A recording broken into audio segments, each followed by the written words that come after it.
पुणी पांड्यान सक्रिय शंख भवन में चली बड़ प्लान कहले भाजपा पुणी सक्रिय हो उठिले कार्तिक पांड्यान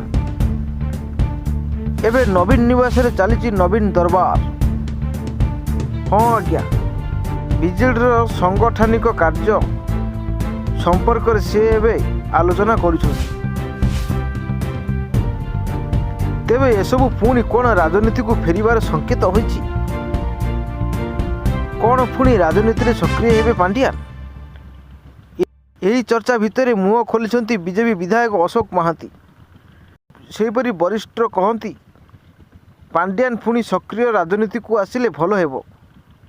24 रे सामना को आसी बीजेडी जहाँ अवस्था है पुणी सामना को आसिले बीजेपी 25 वर्ष जाए शासन करिवो।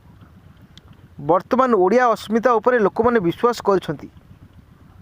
अन्यपटे वरिष्ठ विधायक अश्विनी पात्र कहते दलर संगठन चली नुआ भावना नहीं बीजेडी चली बीजेडी पीएमजी शक्ति प्रदर्शन करुछि। बीजेडीर सबु नेता एकजुट होइछंती। नवीन निवास रे समस्ते नवीन को भेटुछंती बोली से कहते। ब्यूरो रिपोर्ट दिशा न्यूज।